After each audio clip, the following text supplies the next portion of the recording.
Hello and welcome, dear viewers and subscribers, our listeners.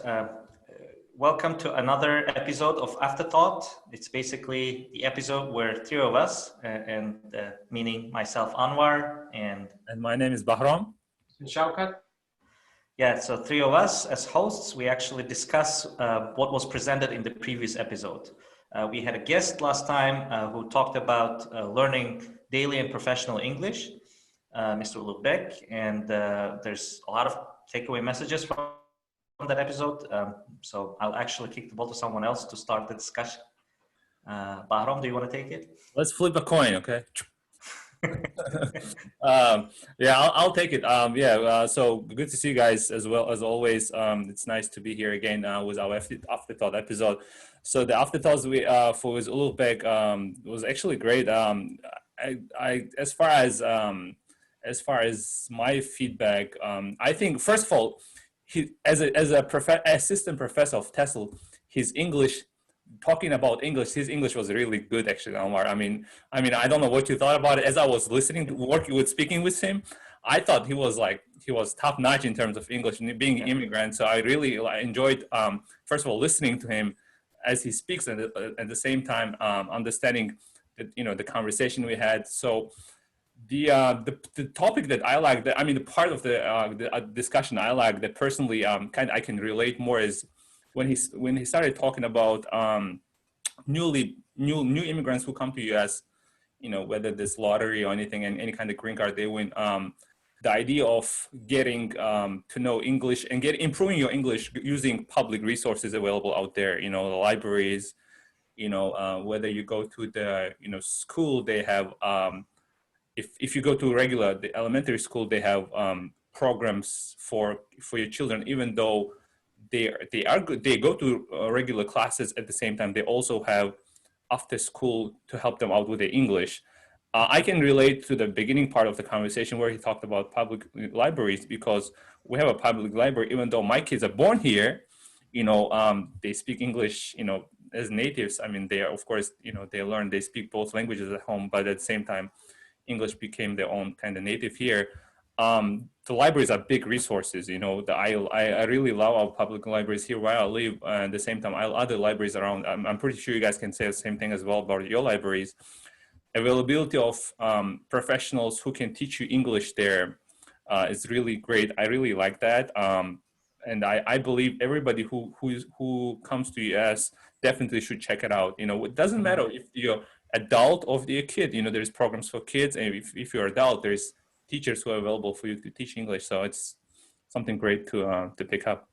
With regards to the programs actually in the library, I do also agree that it's a variety of programs offered in the libraries. And also it's about the need, what kind of need you have, right?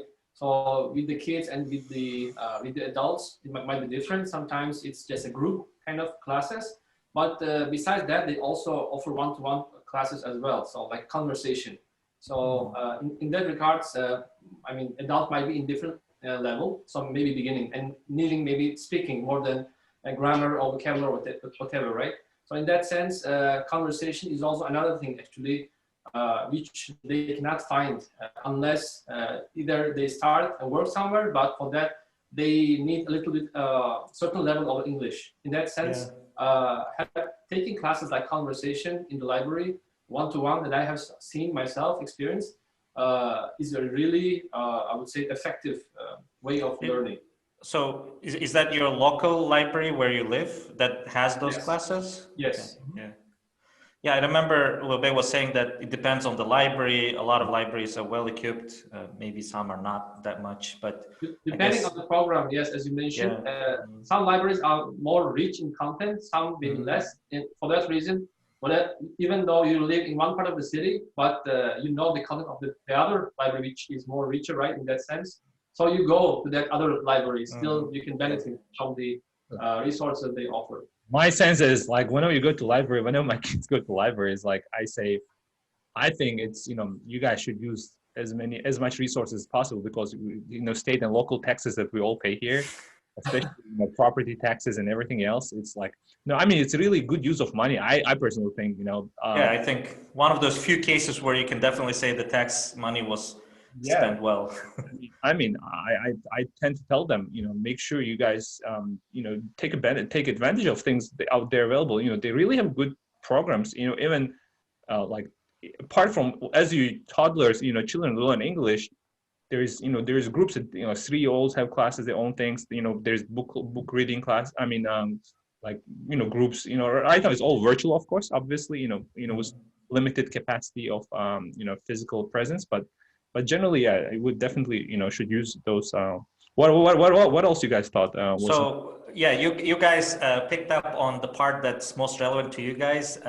My kid is too little, so I don't tend to go to the libraries very often. The part that I liked the most was his suggestion to listen to podcasts. So that I thought that was a pretty good marketing marketing strategy on our part. To have a guest who's basically suggesting to listen more. I think the part that would be relevant to a lot of our viewers, I think, is on professional English. So yes, there are a lot of people who just came to the States. They need to pick up daily English, but my guess is majority of our viewers already have a pretty strong hold of pretty strong command of English. But then the professional setting is very different. And I think when it comes to assessing your level there, TOEFL and other things, they don't really work. And I think Ulugh suggestion to just, look at your own profile, where you might not feel strong, let's say writing memos. In my line of work, there's a lot of documents that might actually go to regulatory agencies in the government. So it's very important to express your technical results in a good manner. So writing is a big deal for me. So yeah, I think his suggestion is like, you lifetime learner, keep learning, find ways to learn. That's how I realized importance of continue to learn every day. Even it's like I said, like a word a day, right? I mean, you listen to podcasts or you watch, some specific show on TV you like, or just you read books, different books. Doesn't matter what kind of genre is that, but the fact that you continue to do that on daily basis, right? I mean, it helps. Starting from myself, and we do speak English in decent level, but at the same time, you need to improve it as you go. So, and you said it perfect. My wife jokes sometimes. She says, "Why do you write emails so well?" I said, "Well, because you write so many emails at work, right? I mean, you get used to it. So it's like practice, right? So it takes time she goes to school here, but mainly she was stay-at-home mom. It's a different. I mean, they speak, of course, English. They go outside with kids. They go to libraries, but at the same time, that's where you spend most of your day, right? If you spend working, naturally you have to write a lot of emails, or you have to go a lot of meetings. So that requires you to kind of have that English. So they are definitely. I mean, just to keep it brief, I think the episode was great. I mean, we're gonna, as usual, we're gonna suggest our viewers to watch the episode completely rather than listening to us here. I mean, because you're gonna get more information there. He gave some interesting suggestions as well. So in terms of learning, for those who don't know any English, you could learn English cheaper ways. There's some tricks he provided at the beginning of the show in regards to learning English. So yeah, definitely for those who would like to explore more, we suggest that you guys visit our YouTube page. We're going to provide the link on the description of this episode as well for the full episode, and then on the podcast if you want to just listen as you go. I guess that's about it. I don't want to spill too many beans, as they say.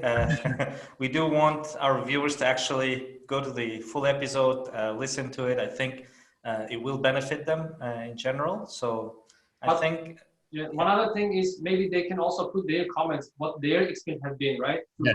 Maybe suggest their ways, what kind of ways work best for them. Some other listeners and viewers can also benefit from it. Yeah, that's a great point. That's a great point, Shavkat. Please do provide us your suggestions, comments. This is an important topic for us.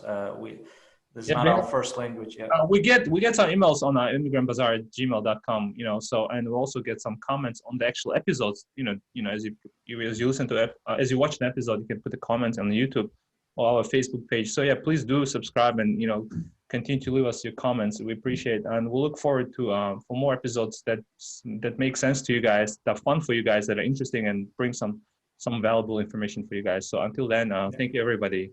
We'll look forward to you soon. Thank you. All right. Thank Bye. you very much. Thank you.